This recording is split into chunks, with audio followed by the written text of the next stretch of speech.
Welcome to Buddha at the Gas Pump. My name is Rick Archer, and my guest now is Rupert Spira. And I interviewed Rupert 2 or 3 years ago, and I've been feeling lately that it's time to interview Rupert again. So I ran into him here at the conference, Science and Non-Duality Conference, and we were talking, and we thought, well, yeah, maybe in the coming year sometime we'll do it, 2015. And then this morning he gave a talk that I attended, in which he later told me he felt he was really being radical. And I really liked what he was saying, and a lot of the points he made were triggering questions and points of discussion in my mind. So when I ran into him a little later out on the patio, I said, well, let's do it this afternoon if you're available. And so here we are. That's what we're going to do. So I thought I might start, Rupert, by just asking you to give us the gist of what you said this morning, and then we'll take it from there. That's a difficult place to begin, Rick, because I don't remember very much of what I said this morning. Well, you're okay. Go ahead. I can remind you. Remind me about the core. You were talking about, well, one thing we started debating out on the patio was whether consciousness needs a mind and body in order to know or experience itself. Yes, that's it. The talk this morning, I started with relating the story about a lecture I had been to recently by a professor of philosophy at Oxford University, who had said that the ideas of philosophers who say that consciousness can know itself should be put in the trash. And this then went on to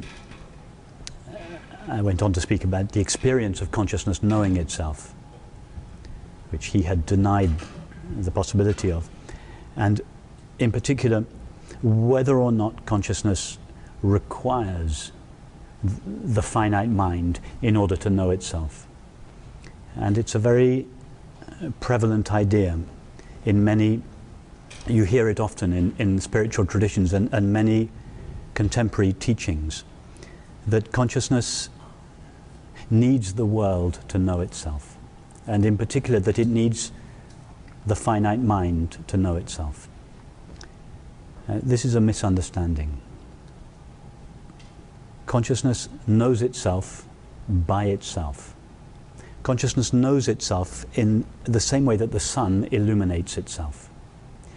To suggest that consciousness needs the finite mind in order to know itself is like suggesting that the sun needs to light a candle in order to be illuminated. It's an absurd proposition. You're probably aware of the verse in the Gita that says that the self knows itself by itself. Absolutely. Right. Absolutely. And this is, it's so easy to check this in our experience, because neither of us want to sit here speculating about whether consciousness knows itself by itself or not. Experience must be the test of reality.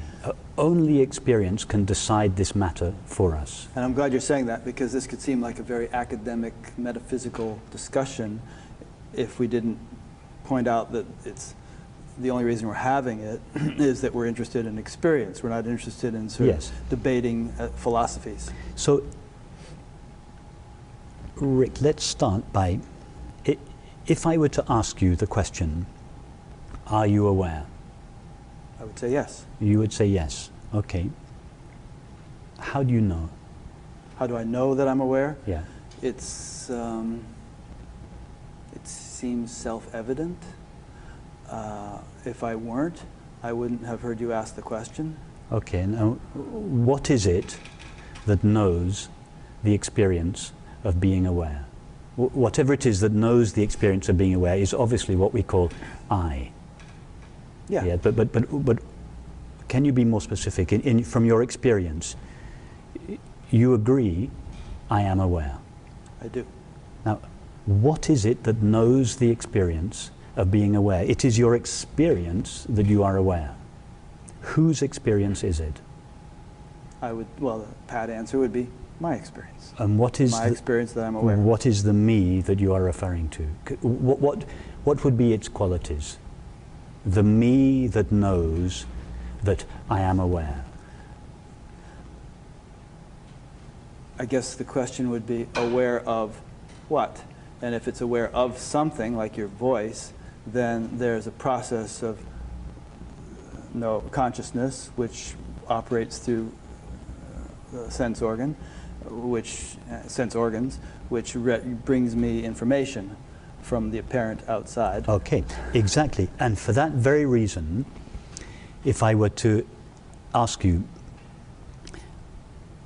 are you aware of the door over there? I would say yes. You'd say yes. Why? Because there it is. Because there it is. You direct your attention towards it, and you can say, there it is my experience. Right. Now, if I was to ask you, are you aware of the tingling sensation at the soles of your feet? They're somewhat numb, but yeah, I feel them. Okay. Now, when I wasn't thinking about my feet when you pointed out the door. No. When I asked you about the door, you directed your attention towards the door. Right. When I asked you about your feet, you directed your attention towards your feet. Yes. Now, take the current thought, whatever it might be. Mm-hmm. Are you aware of that thought? Yes, you have brown eyes. In order to know that thought, you must direct your attention towards that thought. Mm-hmm. Now, ask yourself the question, am I aware? One has to direct. The answer you have already answered quite rightly is yes. Mm-hmm. But where do you go to find that answer? You don't direct your attention towards the door. You don't direct it towards your feet. You don't direct it towards the thought. What happens to your attention? Because the answer yes comes from your experience. There's a self-referral, okay, curving back that takes place. Okay, so describe what happens to the attention. Is it directed in a particular direction? Inward. In and out is a little... Inward is a metaphor that is often used, Yeah. but when you say inward, be more specific. Well, what does inward mean? Follow your attention. Ask yourself the question, am I aware? Mm-hmm. And this time, before answering yes, pause and see what happens to your attention as it goes to the experience of being aware. Where does it go? It self-reflects or self-inquires. It doesn't pursue a thought. It doesn't pursue a sensory perception. Mm-hmm. It sort of turns back on itself. Yes, but if the attention turns around, I know that this is the conventional formulation, the turning around of the attention.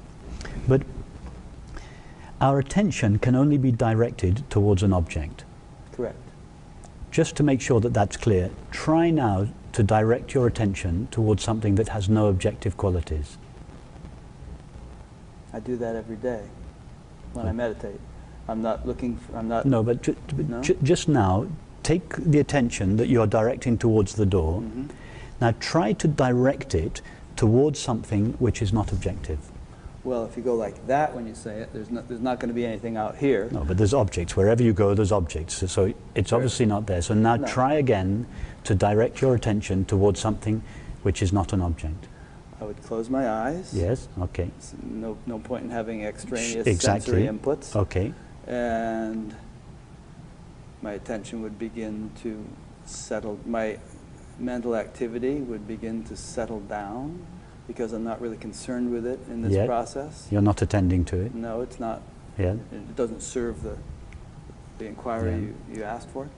Now where does your attention go? As it settles down, it's not the first time I've used this metaphor, but it's kind of like the movie playing on the screen getting less and less opaque, more and more transparent, and as it does so, the screen becomes more apparent. Yes. That's the best I can describe the experience. Where I was trying to lead with the questions was that when we are asked the question, am I aware? In order to answer the question from experience, our attention has to go to the experience of being aware. Now, so our attention removes itself from any object, from the door, from the sensation, from the thought, and it looks for the experience of being aware. but it can't find it, because attention can only be directed towards an object. So the attention vacillates for a moment between objects, looking for the experience of being aware. If you think that's where you're going to find it. It can't find, whether it goes outwards or inwards, it cannot find the experience of being aware. Anything it focuses itself on is not the experience of being aware, it is what we are aware of. Correct. So the attention vacillates for a moment, and then it begins to subside. It sinks back, and it goes back and back and back and back until it reaches its source, at which point it ceases to be attention. Because attention can only stand by being directed towards an object. Without an object to be directed towards, the attention cannot stand. It falls or collapses back into its source, and at some point is revealed as pure consciousness. Right. That is, consciousness without an object. And now, having understood this, we can redefine, or rather define, attention as consciousness directed towards an object. In the absence of an object upon which to focus our attention, attention cannot stand, and it falls back through lack of support into its source. And that is the process. In fact, it is a non-process. It is a non-practice. The rising of attention is an activity. The sinking back of attention is the cessation of that activity. Right.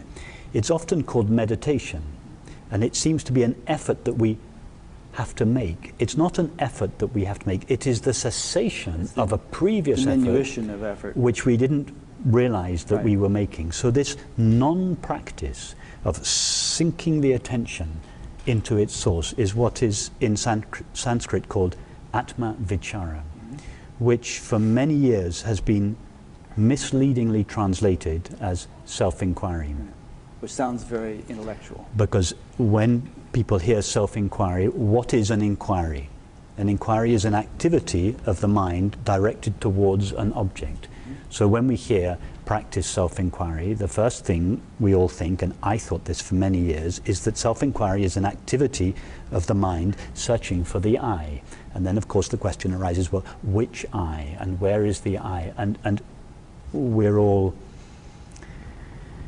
aware of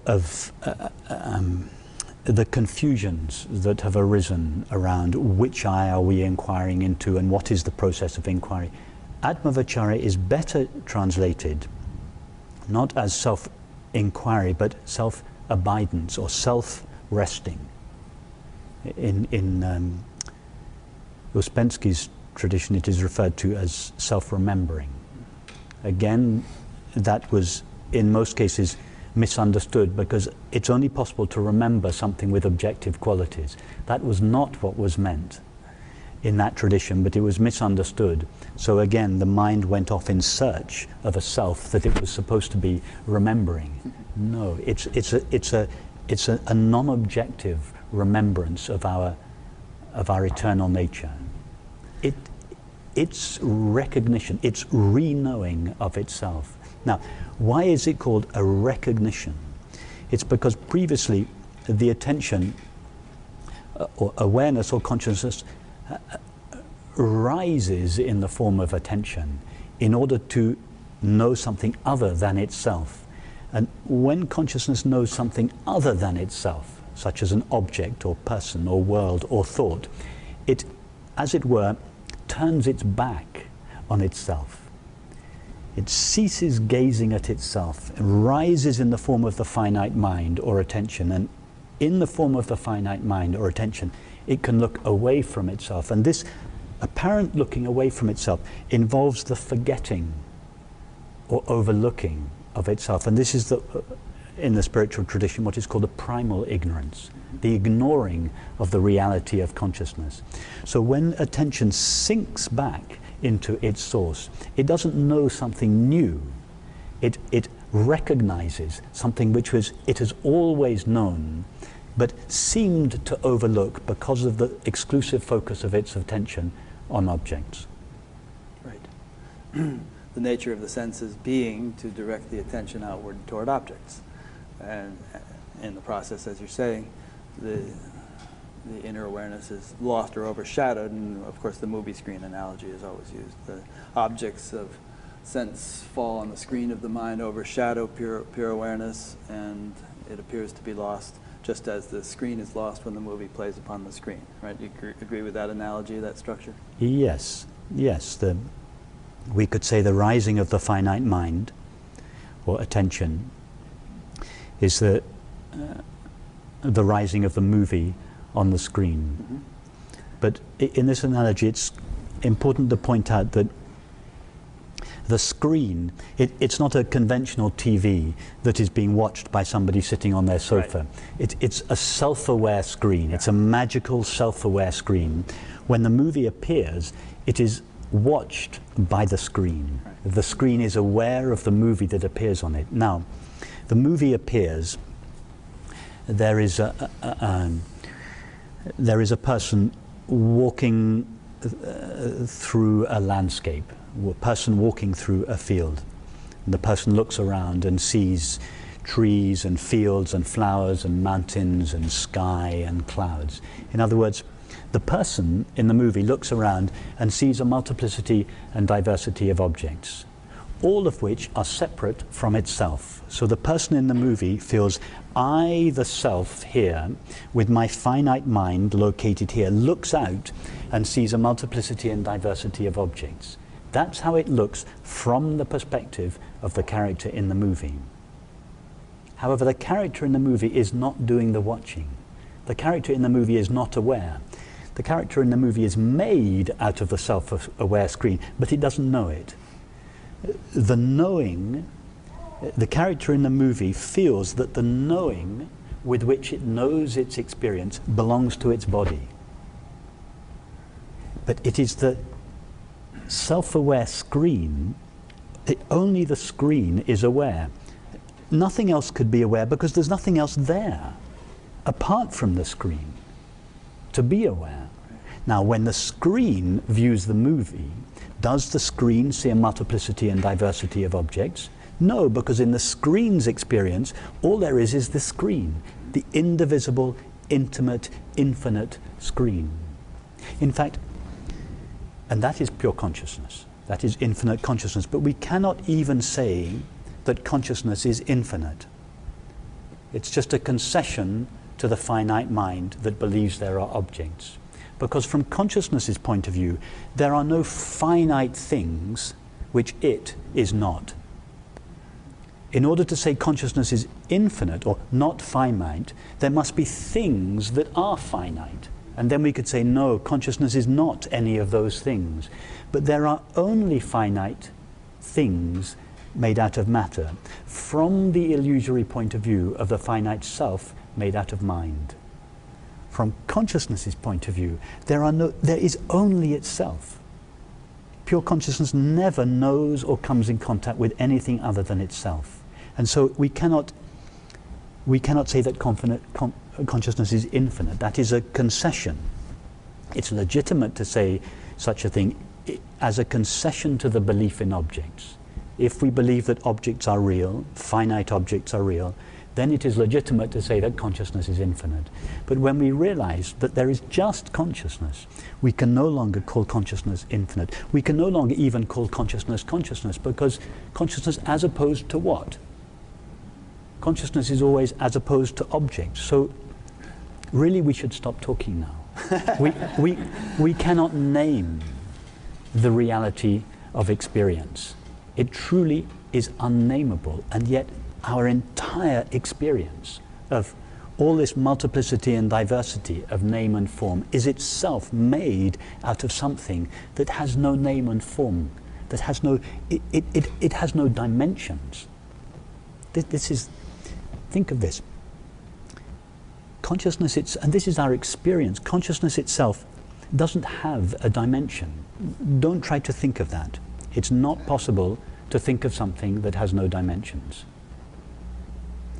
If it had dimensions, it would have to be relative, because only the relative things have dimensions. Yes, anything that has a dimension, time, space, or objects are relative to the appearance of the finite mind. Right. And the finite mind only appears in the waking and the dreaming states. In other words, it is not absolutely true.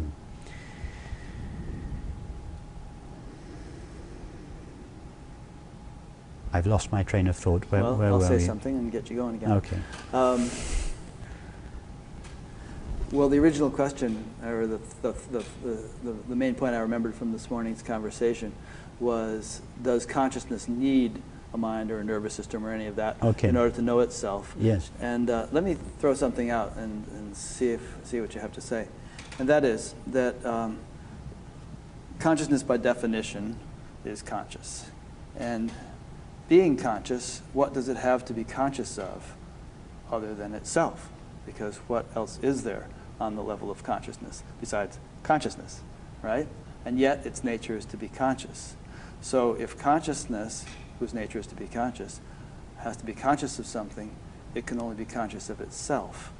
But in so doing, if it does this, then all of a sudden the one has bifurcated into the knower, Yes. the known, and the process of knowing, which are called Rishi, Devata, and Chandas in Sanskrit. Consciousness doesn't know itself in the way the finite mind seems to know objects. We'll come back to, I'll define the finite mind more clearly in a minute, if you remind me. Sure. The finite mind always knows things in subject-object relationship. Correct. I, the finite mind here, knows you, the person or object over there. So the finite mind, the way the finite mind knows is by definition in subject-object relationship. Consciousness doesn't know itself in subject-object relationship. It is the knowing of itself. Mm-hmm. Let me give you a metaphor to try to make this clearer.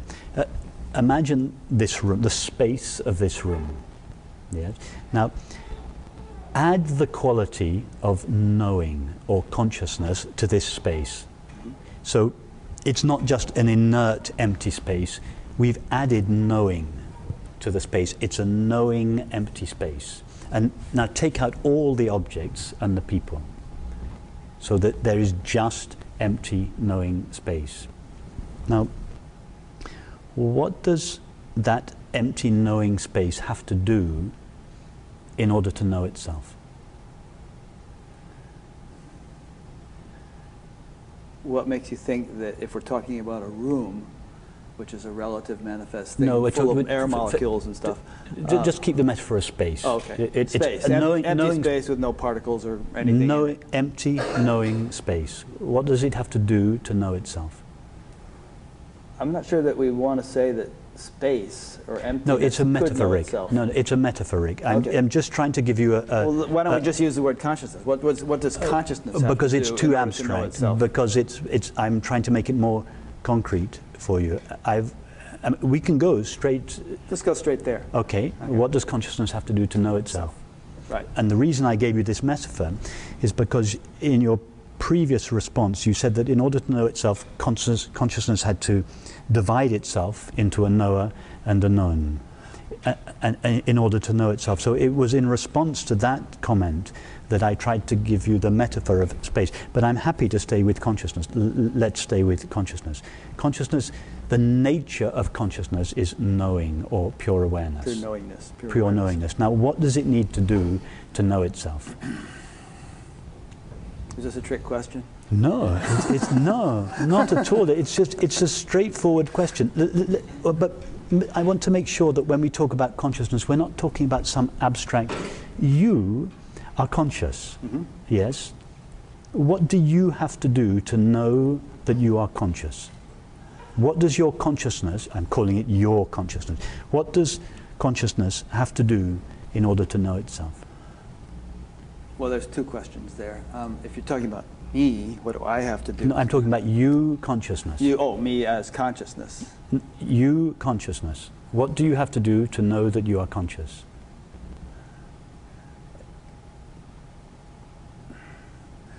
if you're speaking of universal awareness, when you say you, it's a personal pronoun. I'm not talking of it's a universal. Personal pronoun. It refers to me, Rick Archer. It refers to you, what you essentially are. Essentially. Yes. Just what you...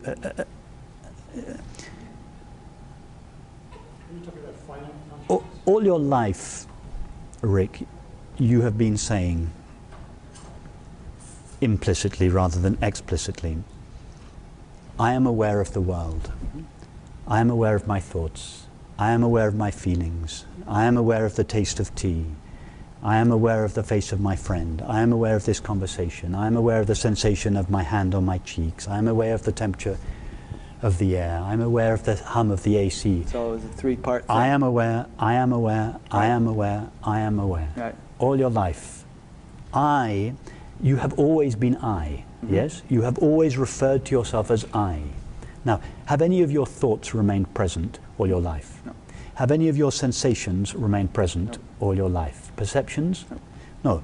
But I, you acknowledge, has remained present all your life. Now, what does I refer to? It must refer to that has remained with you all your life. What is that? If I can give it a word, the knower, the self, the screen of awareness, which no, enables... but try not to use a metaphor. Try to use an experience. What experience in you? Consciousness.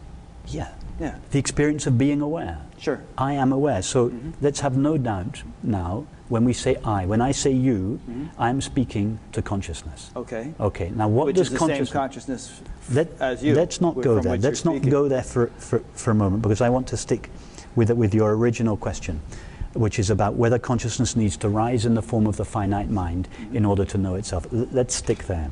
First of all,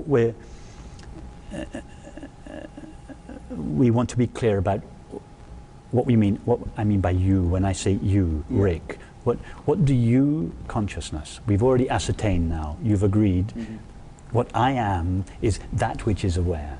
Right. Now what does that which is aware have to do to be aware of itself?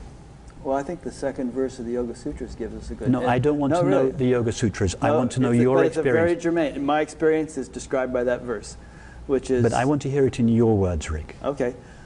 Well, I'll pretend I wrote this. Okay. Fair enough. Yoga's chitta vritti nirodha. Yoga is the cessation of the fluctuations of the mind. And then the self is known, and the next verse is something like that. So it's the ongoing turbulence or agitation or activity of the mind and of the senses and so on that keeps people bound in their individual boundaries all of their lives. And when they find a way to allow that to secede, as we were speaking earlier, to settle down, to diminish down to nothing without actually falling asleep, then what do you have left? Consciousness knows itself without an object. Let me ask you a question, Rick. I'm speaking experientially here, not just having read the Yoga Sutras. Are you aware? Yes. What happened between the thought, are you aware, and the thought, yes? Some billions of neurons fired and interpreted the words. No. What happened in your experience? We hear the question, am I aware? Pause. You didn't pause long, it's true, but you're seasoned at this, you don't need to pause long. We hear the question, am I aware? Pause. There's a moment of reflection, perhaps. Pause. Answer, yes. The question, am I aware, is a thought. The answer, yes, is a thought. What takes place in between those two thoughts? You become aware that you are aware. Yeah, there's a moment of self-reflection, of introspection, you could say, of... I become aware that I am aware. Yeah. It's a longhand version of the statement in the Old Testament, I am that I am. I am that which is aware that I am. The I that is aware knows that it is aware. Right. That experience of being aware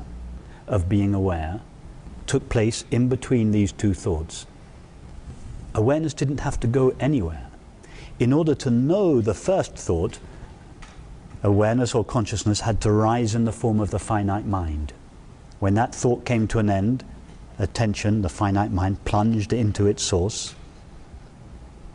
And then in order to formulate the answer yes, the finite mind rises again, and in the form of the thought yes.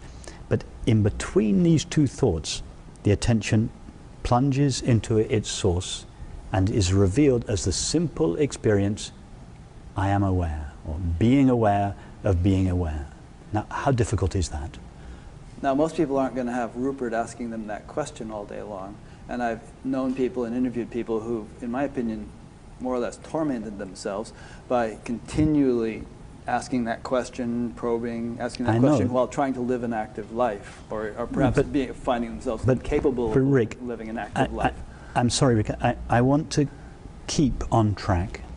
You asked me the question about whether consciousness needs to rise in the form of the finite mind in order to know itself. And I don't feel we've finished with that question. No, we haven't, and I actually have a whole kind of cosmological angle on that I want to bring in. But I want to stay right on the issue and not deviate from it until and I'm trying to bring you in an experiential way, not referring to the sutras, not referring to the great teachers, not referring to metaphors or concepts. I'm trying to show you in your direct experience that you, consciousness, have the experience of knowing your own being in the absence of the finite mind.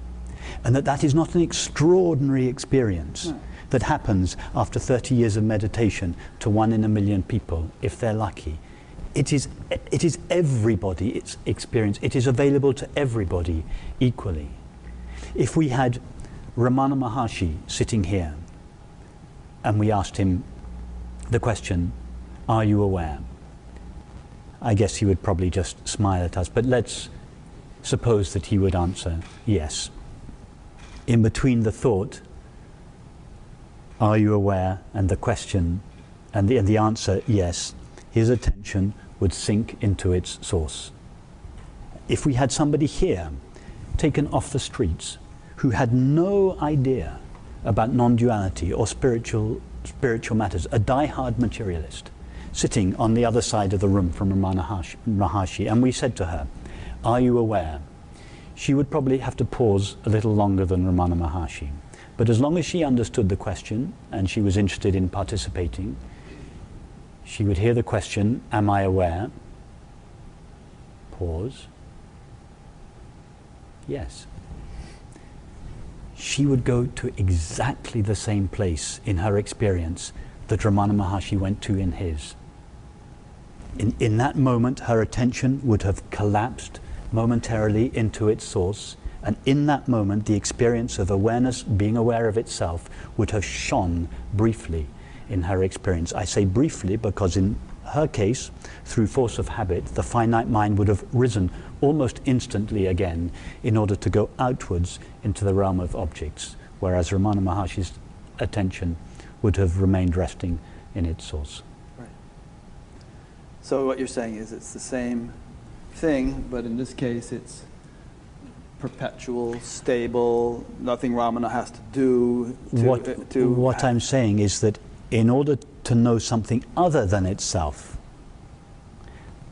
consciousness needs to rise in the form of the finite mind, and only in the form of the finite mind can consciousness cease knowing its own being, or seem to cease knowing its own being, and know something other than its own being. Right.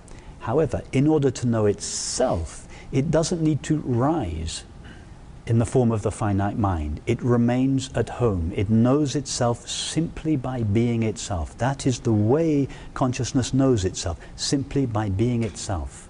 It is self-luminous, like the sun. In order to illuminate the moon, the sun needs to shine its rays on the moon. But in order to know itself, it doesn't need to do anything with its light. It is self-luminous. It knows itself by itself, without the aid of any other object. Consciousness is self-luminous. It does not need to reflect itself off a puny little finite mind in order to know its own being. And I'm not talking abstract philosophy or metaphysics. I'm trying to show you that you have the experience on a regular basis, everybody does, of attention sinking into its source. In other words, the finite mind sinking into its source and standing revealed as this self-knowing, self-luminous consciousness. And I would suggest that for someone like Ramana, and maybe for some of us to whatever degree of clarity, we're permanently sunk. There doesn't have to be a sort of, oh, let me sink in, check it out. There's a sort of a perpetual appreciation of that source quality, that source level of life in addition, but it's been integrated and stabilized to the point where it can be a living reality. We can be riding a bicycle or giving a lecture or doing whatever we do, and we don't have to keep checking in or doing anything whatsoever. It's been sort of infused or stabilized in such a way that it's as natural as breathing. Well, I don't want to presume to speak about Ramana Maharshi's experience. Or your own.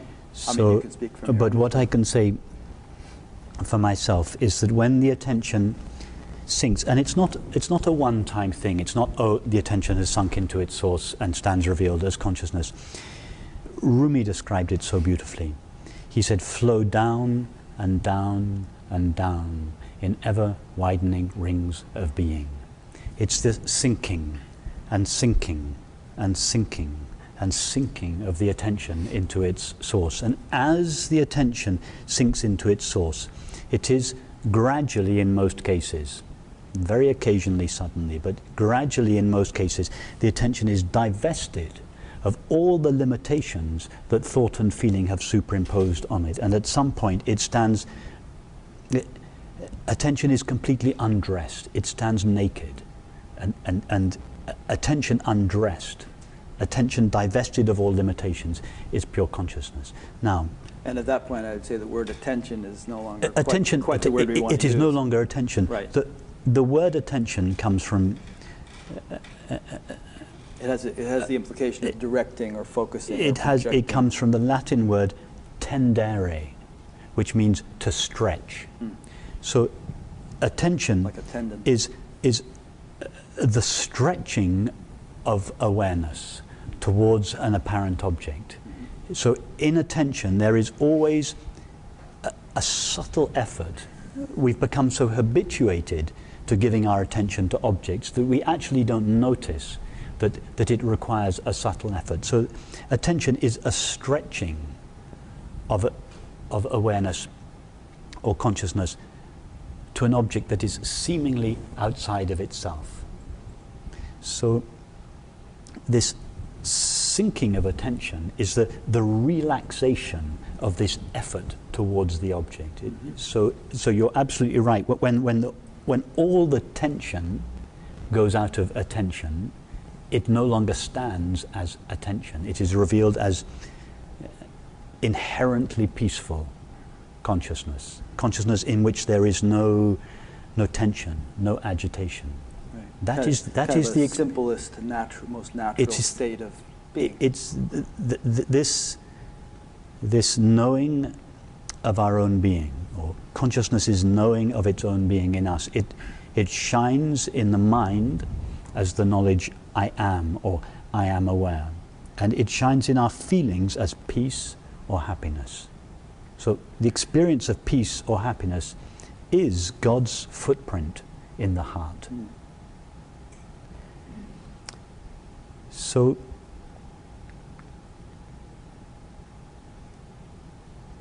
in this way, by exploring our experience in this way, we come to understand that consciousness doesn't need anything other than itself to know itself. It knows itself by itself. It's this self-recognition, which comes about through this non-practice of self-abidance. Now, to go back to our conversation about the arising of the world, when the attention rises again after this recognition, when it rises again, it is clear that the attention never actually leaves consciousness.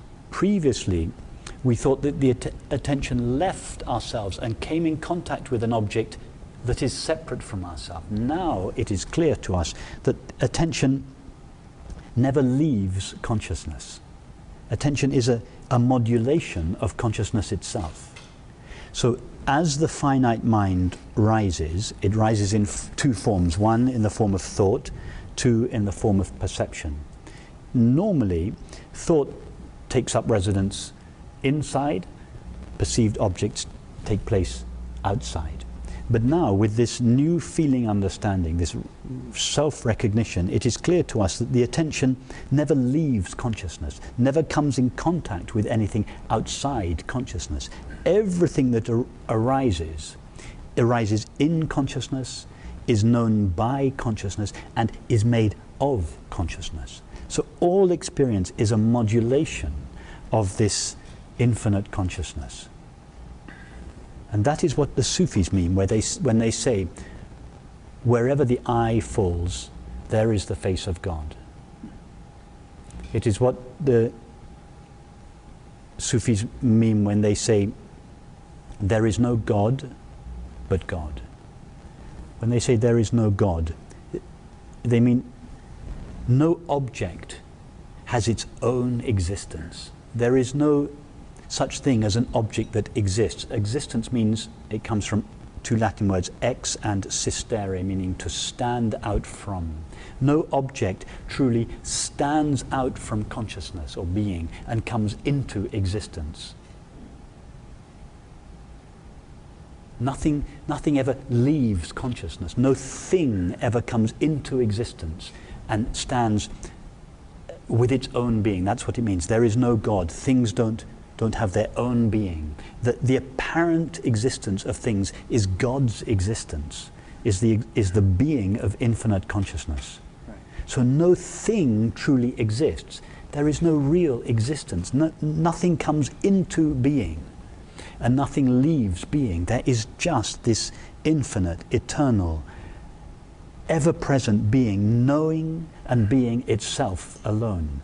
And if things did come into existence and leave being, then being wouldn't be ever present or infinite or omnipresent or any of those things, because it would have had to be kind of like cordoned off into some little area where, yes, was excluded from the glass. Exactly. Or the table. It's not possible for infinite consciousness to know a finite object.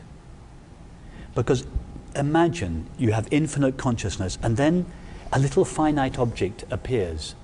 Now that little finite object would displace just a tiny part of consciousness's infinity.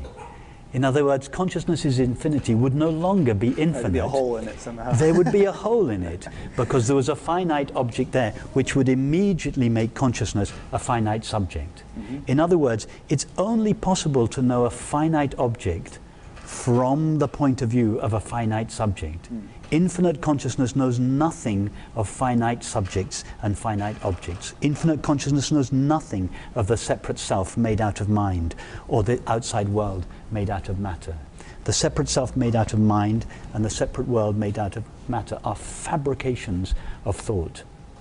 So how does this become a living reality? If someone, let's say, like Ramana, is established in infinite consciousness, and yet can read the newspaper as he did and listen to the radio and help in the kitchen and those things. He's obviously interacting with a world from all appearances. Yes. But I presume you're saying that in his subjective experience there is no world with which he's interacting. There's kind of a, as they call it in Sanskrit, a faint remains of ignorance, a lesha vidya world that is like a sheen on the surface of infinite consciousness that without which there would be no functionality, there would be no ability to interact or experience. Yes, or again, I don't want to speculate about Ramana Maharshi's experience. It's good to take examples, though, to try to illustrate what you're saying, so it's not just academic. No, on the contrary, it's academic if we take examples of people like Ramana Maharshi, although, as you know, I hold him in the highest regard and the highest esteem, but we cannot speak of his experience. That is academic. We can only speak of our own experience, so we should bring it out of the realm of speculation and academics and always referring to other people's experiences and other people's scriptures, although we learn a great deal from them, and we should bring it to our own experience, because experience is the test of reality, not what a great sage says in the book. However, so let me bring however much experience. respect we have, and indeed I have, as you know, Great respect. huge respect Right. for Ramana Maharshi. Yes. But precisely as a result of the respect I have for Ramana Maharshi's teaching, I have learnt to trust experience alone. Good. So let's talk about your experience. I've been talking about my experience all afternoon. Okay, so without putting it in the first person, all these descriptions you gave are descriptive of your experience. Yes, let's go back, because we were talking about how our interaction in the world appears after this self-recognition. And I'd like to refer to one of my current favorite quotations by the poet Shelley, who said, "Life, like a dome of many-colored glass, stains the white radiance of eternity." So you get to quote Western guys, but I don't get to quote Eastern guys. That's a fair comment. I apologize, Rick. But at the risk of being a little defensive,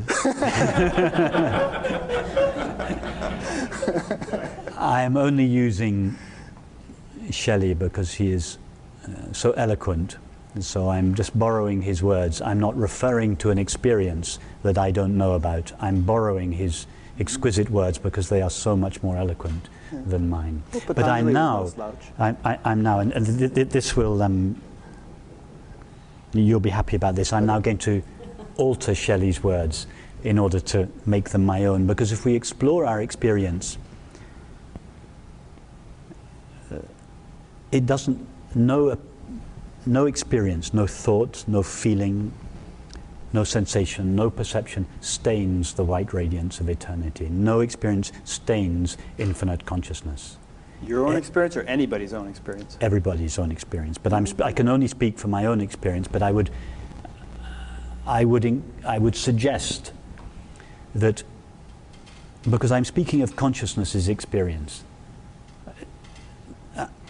I, consciousness, am not stained by any experience. I'm speaking on behalf of the only consciousness there is. When each of us feels the experience, I am aware, we are referring to the same experience. When we go to the experience of being aware, each of us goes to the same consciousness. I'm speaking on behalf of that consciousness. I have no special access to that consciousness. I have no more access to that consciousness than anybody does. But on behalf of that consciousness, which is the only consciousness that I or any of us know, I, consciousness, am never stained by experience. Every experience it doesn't stain me, it colors me. All experience is a coloring. So this is where I would like to just tweak Shelley's words. Life, like a dome of many-colored glass, colors the white radiance of eternity. Okay. So the white radiance of eternity remains pristine and untouched. We could, if we to take Shelley's metaphor of the white radiance of eternity, you imagine a piece of watercolor paper, and experience is like a wash over it, or it's like a coloring of the screen. It doesn't stain it. It passes over it. And every experience, whether your experience is the experience of a wonderful ecstasy, a beautiful samadhi, a deep depression, a toothache, the taste of tea, this conversation, no experience stains consciousness. Every experience leaves consciousness pristine, luminous, empty, infinite. So, but I would go even further. I want to tweak Shelley's words even more, because no experience, to begin with, when we turn on the TV, and I'm now talking of a conventional tea being watched by someone on their sofa, it seems, as a result of the absorption of our attention in the movie, it seems that the screen vanishes. Now, if our attention is exclusively focused on the image or the movie, we first seem to find the screen behind the image. It first seems, and in exactly the same way, most people first find consciousness as the witnessing presence of consciousness in the background of experience. So we have the foreground, thoughts, sensations, and perceptions, and we have the witnessing presence of awareness in the background. That's how most of us find consciousness first. But in fact, the screen is not in the background of the image. When we turn the image on, the movie on, the movie doesn't obscure the screen. All you're seeing is the screen. So this is where we can tweak Shelley's words even more. Life, like a dome of many-colored glass, doesn't simply color the white radiance of eternity, it shines with the white radiance of eternity. All there is in experience is consciousness shining. No experience truly obscures consciousness. The pedagogical neti approach, I am not this approach, is a concession to the separate self.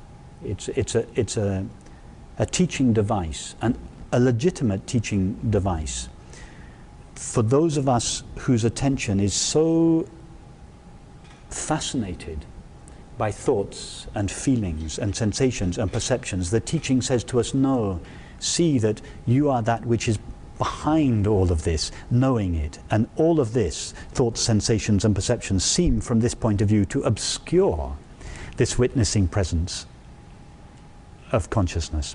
And it's a legitimate approach because it establishes not just the presence of consciousness, but the primacy of consciousness. Once that has been established, the neti approach has done its job.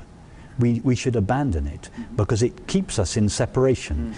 The witnessing presence of consciousness here, the body-mind world there. And this collapse of the distinction between consciousness and its objects is the we could call it the next stage, where we don't see experience staining or obscuring consciousness. No. All experience shines with consciousness. All there is to our experience is consciousness. And you can check that in your experience. Ask yourself now the question, do I ever know or come in contact with anything other than the knowing of my experience? Has anybody ever come in contact with anything other than the knowing of their experience? Imagine someone walking on the moon. Imagine a nuclear physicist. Imagine someone in a deep depression. Imagine a microbiologist. Imagine, go anywhere you like in the realm of experience. The wonderful experiences, the awful experiences, everything. Do we ever know anything other than the knowing of experience? No. All that's there is knowing. It's not even the knowing of experience, because we never find anything other than knowing. It's not the knowing of something. It's just knowing. It's knowing, knowing, knowing. You know, the self, knowing and being itself alone. 2 or 3 years ago when I interviewed you the first time, you probably don't remember this, but I really hammered you on this point of trying, seeing the world in terms of consciousness or in terms of the self and so on. And I said, I get the first part, the witnessing and all that stuff, but I really can't crack this second part. And I'm happy to report that the second part has really come a long ways since then. And there's much more of a constant appreciation of the sort of the divinity inherent in everything, the pure consciousness inherent in everything. But you don't need to comment on that. I just want to give you a progress report. But but another thing, a minute ago you were talking about that Shelley quote and whether consciousness can be stained or is only colored and so on. And it kind of reminded me of the sun analogy. And the sun could say, doesn't matter to me whether or not there's clouds. I'm shining nonetheless. Yes, that's clouds another... make no difference whatsoever. Yes. But the thought comes to mind that if this is really to be a practical consideration, and realizing the limitations of metaphors, we have to acknowledge that the vast majority of humanity is on the other side of the clouds, and that the shining sun is obscured. And a few minutes ago, you mentioned that the symptom or whatever of being established in pure consciousness is peace and bliss, or peace and happiness. Peace and happiness, yeah. not peace and bliss. We could argue about bliss too, but because it's just a superlative degree of happiness. But for the vast majority of humanity, that unfortunately is just a fantasy or a pipe dream. It's not their actual experience. So, we can talk about consciousness never really being overshadowed and never knowing anything other than itself and so on. But in terms of what people are actually living, these poor people in Syria or Africa, or to take extreme examples, the stuff people go through, it's they wouldn't know what in the world we're talking about. It's not within the realm of their current experience. And so I guess that, there have been many great sages and teachers who have felt compassion for such people and have done their best to somehow get this message to them so that they too could have the kind of experience they were having to whatever extent was possible. So I always do tend to think in terms of the practical implications of anybody's teaching, in terms of its ability to help others have rise to that level of experience, rather than it being a teacher describing his own experience and the audience saying, yeah, it sounds great, well, I've got to go home and face the music,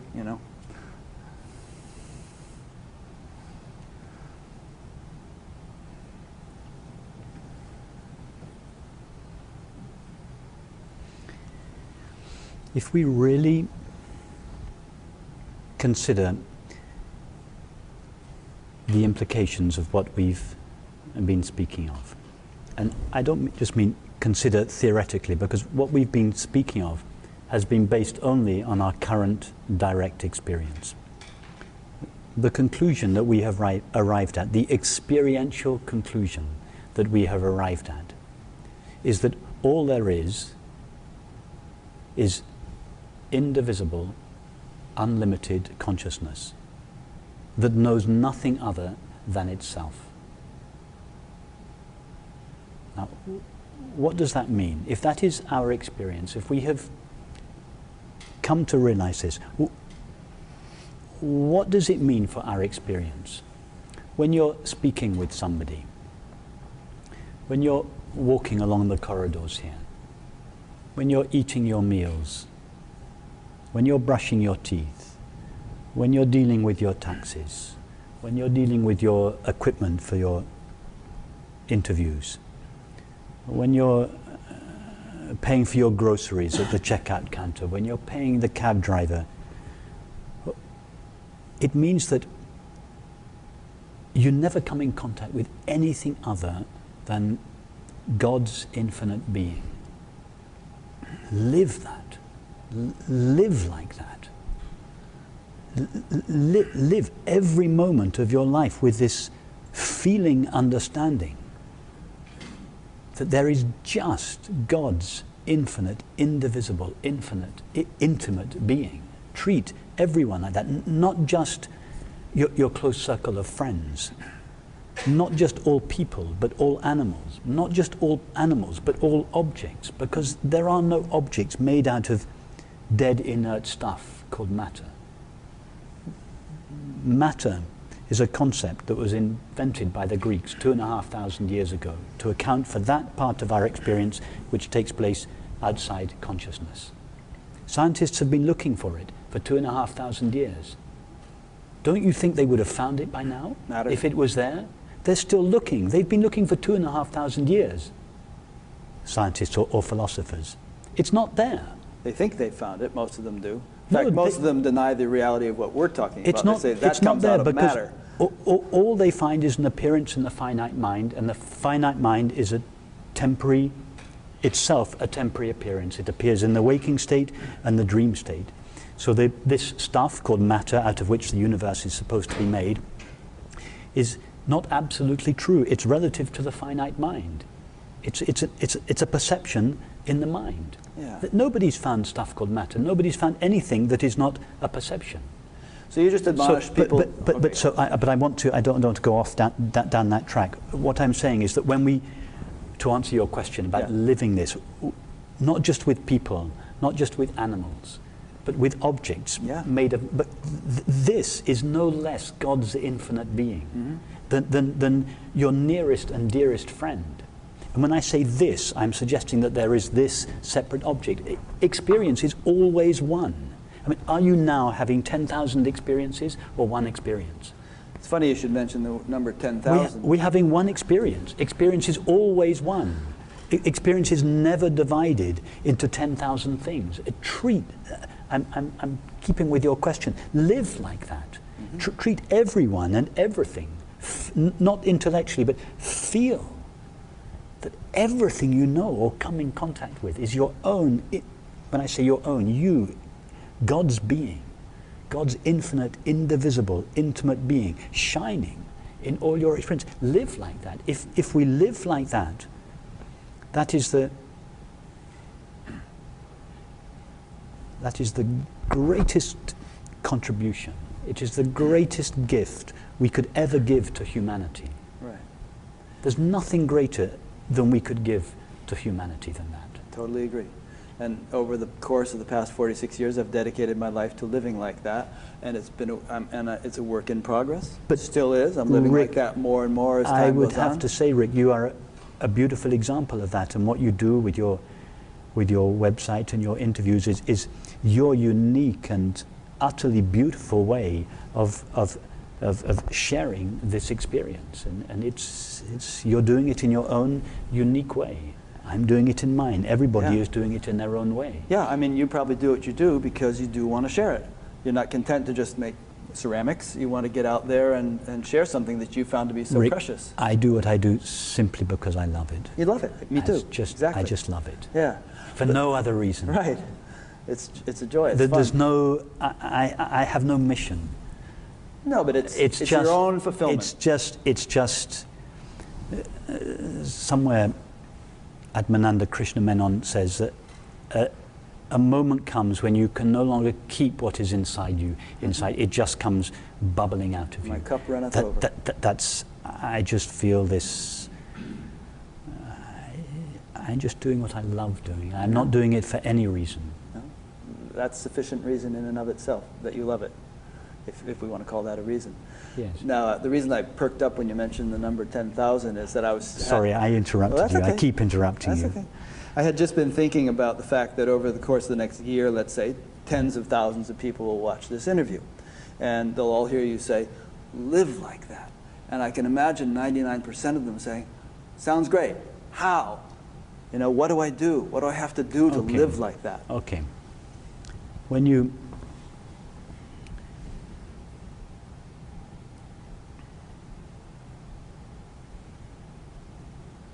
pass a homeless person on the street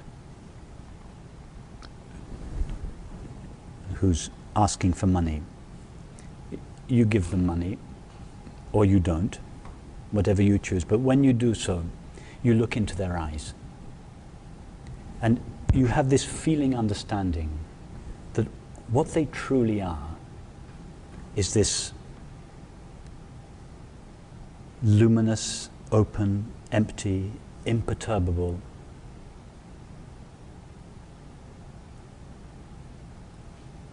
space of pure knowing or pure consciousness. In other words, you with your feeling understanding, you feel in your heart that this is what they are.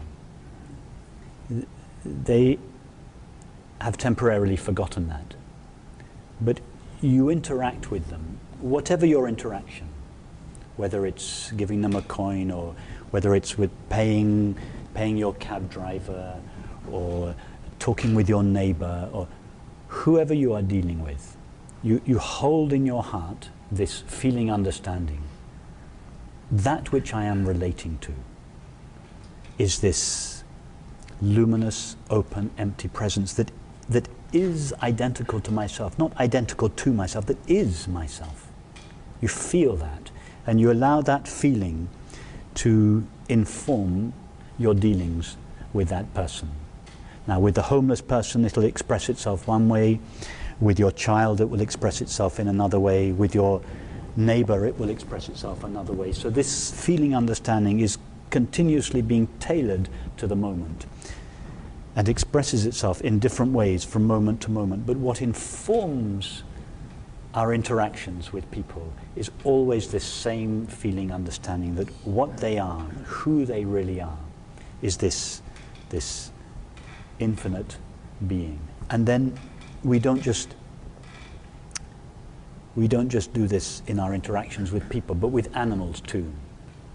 We feel about animals in the same way, and we treat them in the same way. We first of all evoke this feeling understanding. We know that what this apparent animal truly is identical to what we are. And we behave, we treat the animal accordingly. That will be different from the way you treat your child or your neighbor or the cab driver. You'll tailor this feeling understanding, but nevertheless, however you relate with the animal will be an expression of this feeling understanding. And then don't restrict it to animals. Include objects. Amoebas, insects, whatever. Yeah, sure. Frogs, beetles, mosquitoes. Well, mosquitoes, swat them. No, I didn't say don't swat the mosquito. All I said was feel it in your heart. Yes. Your question was about the practical application, right, if we can call it that. And sorry, buddy, I love you. Next lifetime. But do the same with objects, because apparent objects, so much of our experience seems to be an interaction with a world made of dead stuff called matter. Get rid of the idea of dead matter. Just scratch it from your repertoire. It's not necessary. It's an outdated belief. It's the new science is not the science of physics, it's the science of consciousness. Live that by feeling, not just understanding intellectually, but by feeling that everything you come in contact with is God's infinite being shining. Treat everything like that. And don't wait for this grand realization before you start doing it. No, start doing it now. Even if everyone here is if we don't feel this, we are at least profoundly open to this possibility. Yeah. Live as if this was the case. And the universe will find your friends, strangers, the universe will find so many ways of letting you know that you are treating them in the right way. The universe will find ways of smiling at you, saying, thank you for relieving me of the burden of being made out of this dead stuff called matter. The universe, through synchronistic events, through playful interactions, will find innumerable ways, playful, humorous, loving, innumerable ways of letting you know, thank you for treating me as I am. Your friendships will grow in depth and tenderness and intimacy.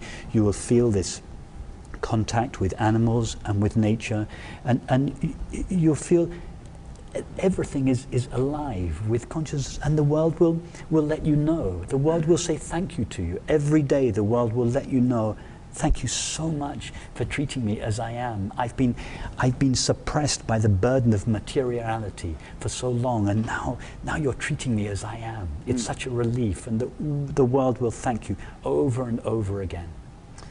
Whatsoever you do unto the least of these, you do unto me, and that would include the glass and yes. the Make bugs. sure that the least of these is not just human beings, although that's a good place to start. And not just animate things even. No, don't make a distinction between animate and inanimate. Like you've been saying.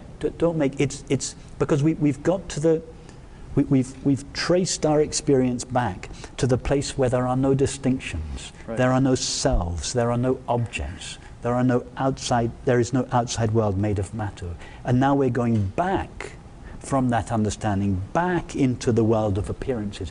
But we're taking this feeling understanding with us, and we're allowing, it's called the transfiguration in the Christian tradition. We're allowing the light of infinite consciousness, which we've discovered as our essential nature, to flood the world, to saturate and permeate not just this body-mind, not just our relationship with a few close friends, but to saturate, to pervade and saturate the entire realm of experience. So all experience is colonized by this feeling understanding. Yeah. There's a saying, Vasudev to Kumbhakam, which means the world is my family. Beautiful, yes. But now Yes. the thought that was kicking around in my mind as you were saying that, which you actually have now begun to answer, was that for many people that feeling understanding is pretty well snuffed out, and for others it's a little tiny spark, and for others it's a raging inferno, and all kinds of gradations in between. But what you began to say is that by taking whatever degree of it you have awakened to, and beginning to utilize it by treating everything with the kind of kindness and compassion and affinity that you've been alluding to, you'll fan the flame and the spark will brighten. Yes, yes, that's true, Rick, because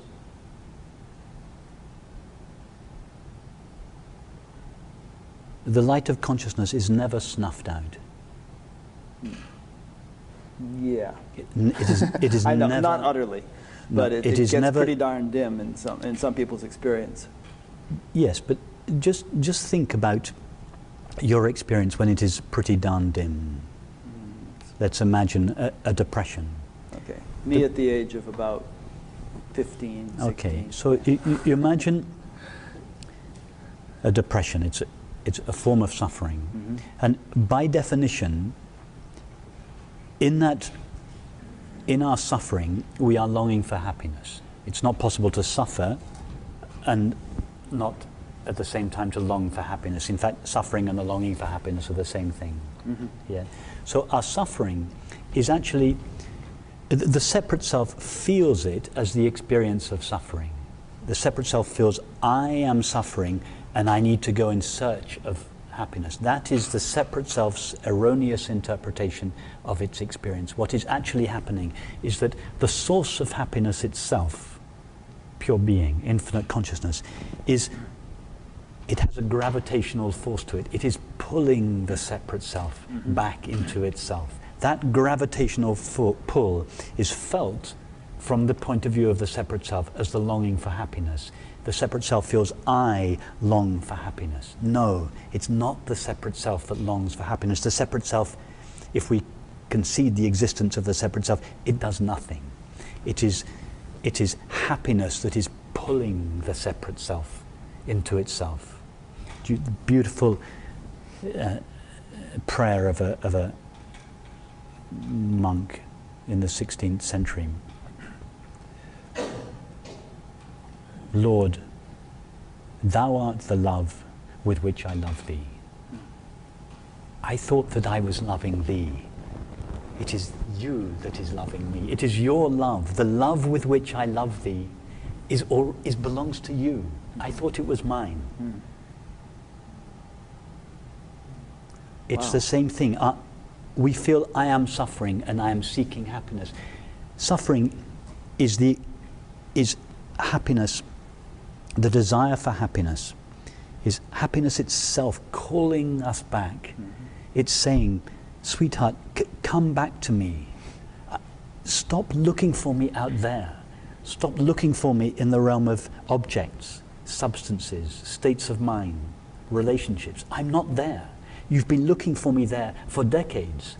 Can't you see I'm not there? If I was there, you would have found me by now. No, turn round. Come back to me. Come back to your home in me. That is the experience of suffering. Suffering is a call from happiness. So this, even in our darkest depressions, the light of pure knowing is never extinguished. It shines in everyone. It shines in everyone's feelings as a longing for happiness. It shines in everyone's, and the longing for happiness as such is God's footprint in the heart. It shines in the mind as the knowledge I am, or I am aware. That is God's signature in the mind. And these are the two possible paths. We either follow the longing for happiness in the heart, or we follow the thought, I am aware. And if we trace either the feeling of longing for happiness or the understanding, I am aware, back to their source, these are the two paths of bhakti and jnana. That they take us to the same place. And nobody, however dark the depression, we can always say, I am aware. Nobody can, the experience of being aware is available. Even in our darkest moments, that is the light of pure knowing shining in the mind. Likewise, even in our darkest moment, the longing for happiness is never extinguished. That longing for happiness is God's footprint in our hearts. It cannot be extinguished. It's beautiful. We've heard such phrases as the kingdom of heaven was within, yes. And so there's this inexhaustible treasury of happiness and so on within us. And I often think of the analogy of someone who has won you hear these things on the news, someone wins the lottery and he doesn't realize he's won, and he's got the ticket in some sock drawer or something like that, and he goes on for a year and almost misses the deadline working at some job he hates, and life is horrible and all that stuff, not knowing that he's actually a multimillionaire already, and all he had to do was be notified maybe and cash in the ticket. Yes. And of course that doesn't give him happiness, but it's only an analogy. So we're all analogously speaking multimillionaires who just haven't realized that there's a ticket in our sock drawer that we need, it's time to cash it in. Yes, and that's a nice example, and that the ticket in the sock drawer, it's the knowing of our own being is not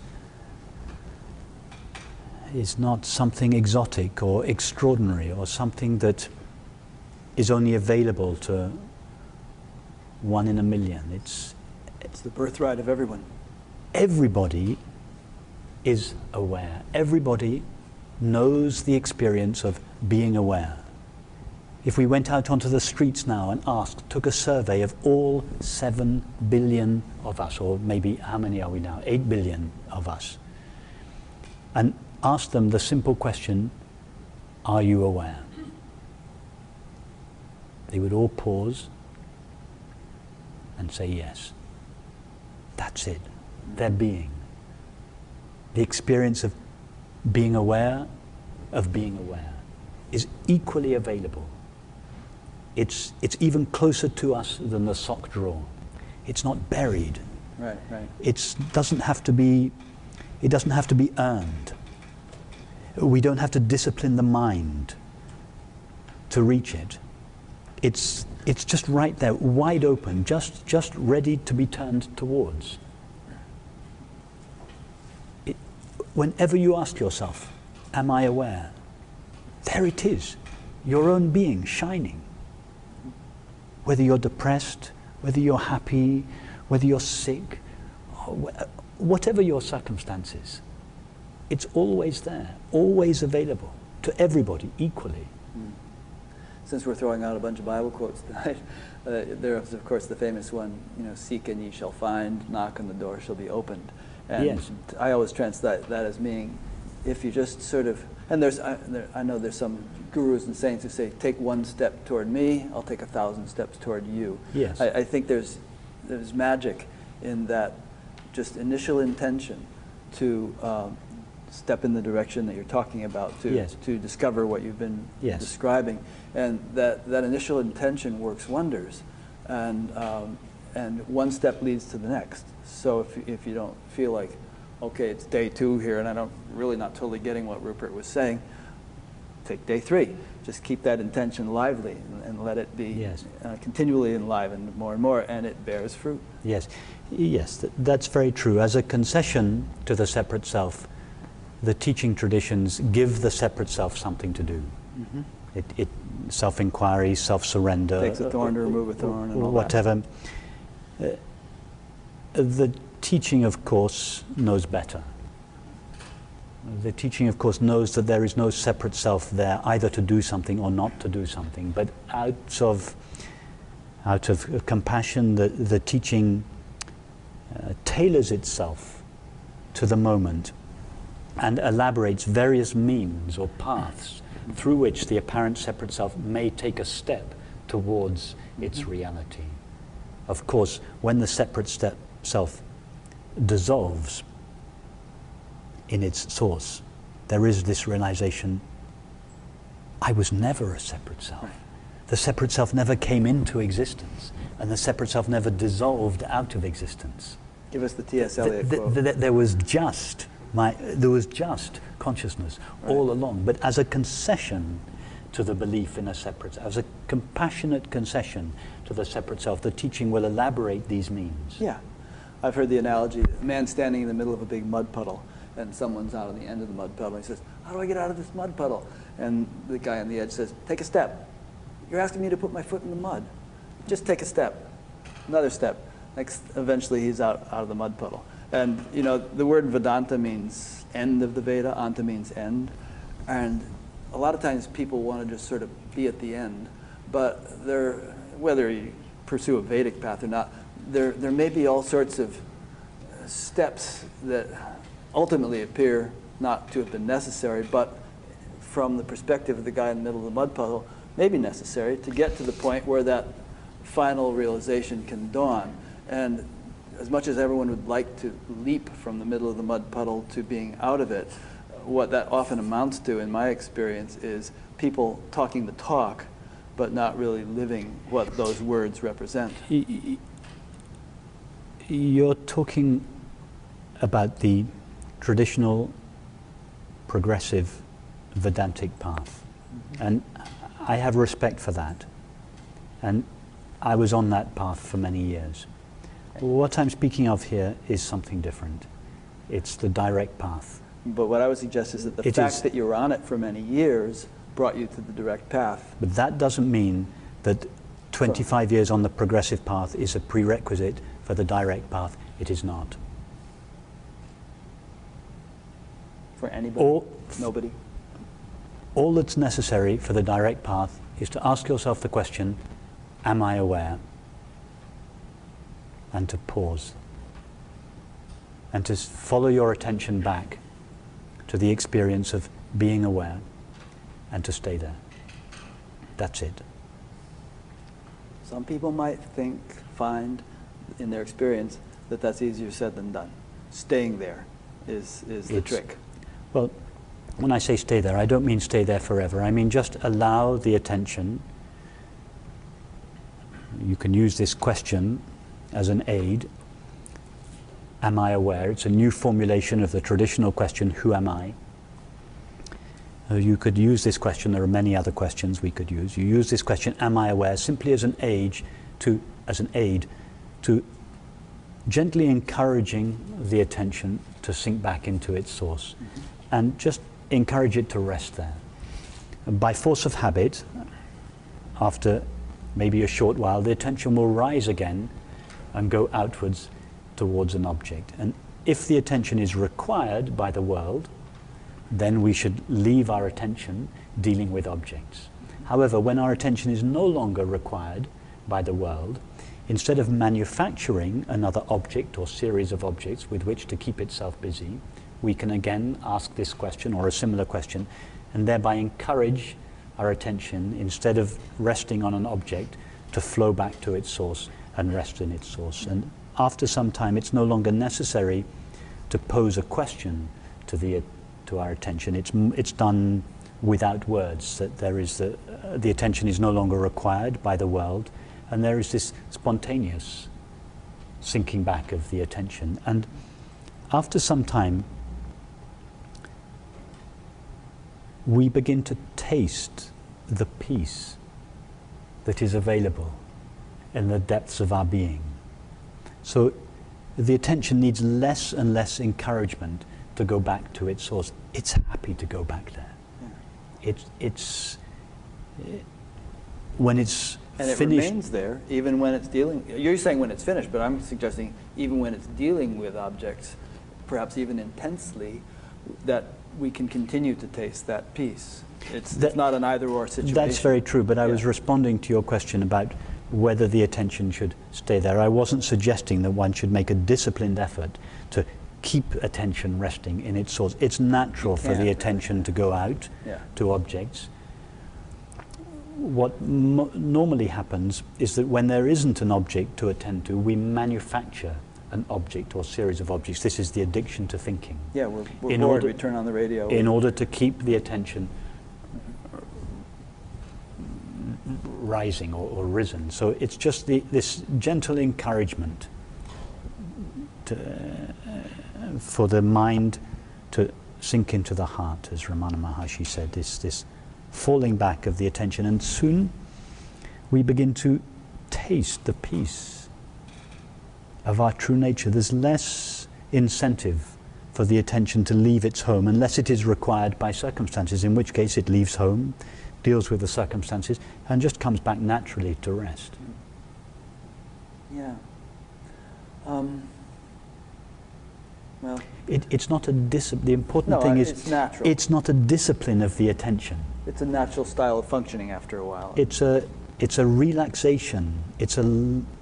And the attention should be gently and lovingly encouraged to sink back into its source. It shouldn't be disciplined. Right.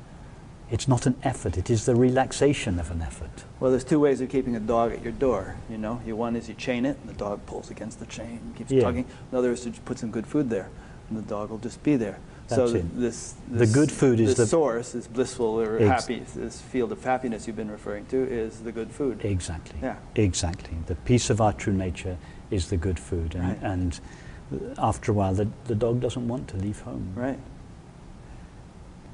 And again, the limitations of metaphors, but the dog manages to stay on the porch while exploring the woods. In other words, fully engaged in action and yet established in the peace that passeth all understanding. Yes. Yes. Not an either-or. Exactly. Yes. Experience first seems to, or objective experience first seems to veil our true nature, and as a result the teaching suggests that we locate awareness as the witnessing presence in the background of experience, and then we abide as that presence of awareness, and in this abidance awareness is gradually divested of its limitations and at some point stands revealed as eternal and infinite, ever present and unlimited. But then we return to the objects of experience, or rather we allow the objects of experience to return to us. We don't go out to them, they come to us. And then we see that all experience, it no longer obscures the presence of consciousness. Experience shines with the presence of consciousness. Or if it does, maybe it doesn't obscure it to the same extent, having had a taste of that. That's right. And so we come back to it again. There's a halfway stage where experience doesn't obscure pure consciousness, nor does it shine with it. It just colors it. Yeah. Temporarily colors it. But then the more we live this understanding, even the sense that experiencing is a coloring over pure consciousness begins to give way. Pure consciousness shines through all experience until all objects, thoughts, feelings, sensations and perceptions, however pleasant or unpleasant, are felt to shine with consciousness. Yeah. And speaking of coloring, there's an analogy. In India, they used to dye cloth by dipping, and they probably still do, by dipping it in the dye and then bleaching it in the sun. And back in the sun, it would lose most of the color of the dye it had been dipped in, but a little bit would be left. And then they'd dip it again, and then they'd bleach it again. Oh, more color. Dip it again, bleach it again. Do that enough times, and it's just as colorful in the sun as it is in the dye, and it doesn't get faded anymore. Yes. Yes.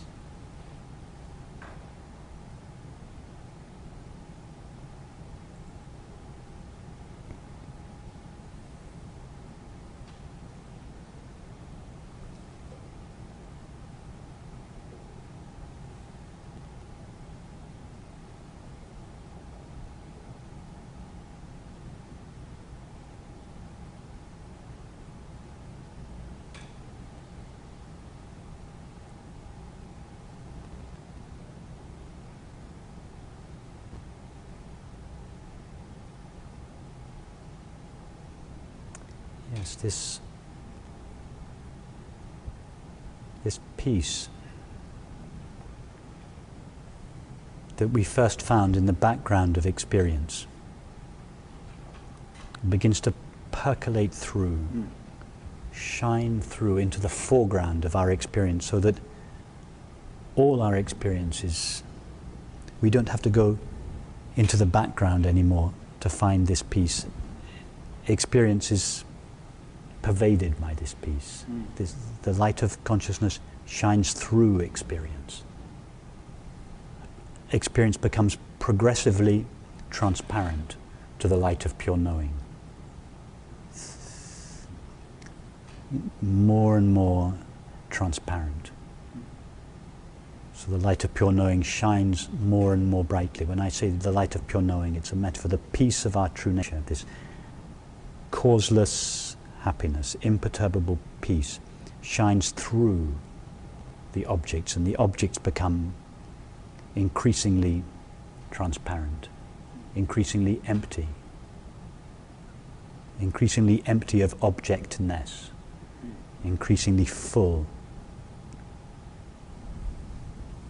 of them. The light of God, do you want to call it that? Increasingly full of the light of God. God shines through all experience. Yes. Nice. Well, I don't know if we can do any better than that. So that would be a good place to conclude. I could actually, with a little preparation, could do a whole nother interview, because there's a whole nother little compartment of interesting stuff. But that would tend to be more speculative and metaphysical, and I think this has been much more direct to our actual experience, as you kept bringing me back to doing.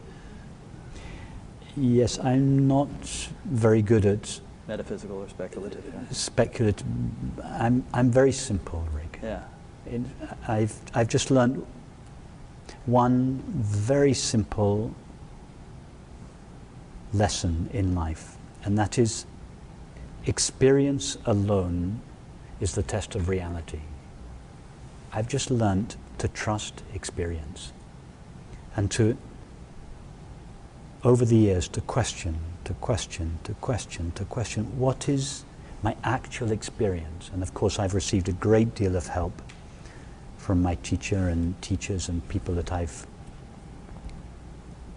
read and studied and pondered over and over and over, and I've just gone deeper and deeper and deeper into what my actual experience is, and I have come to this experiential conclusion: all I ever know is ever-present, unlimited consciousness, God's infinite being.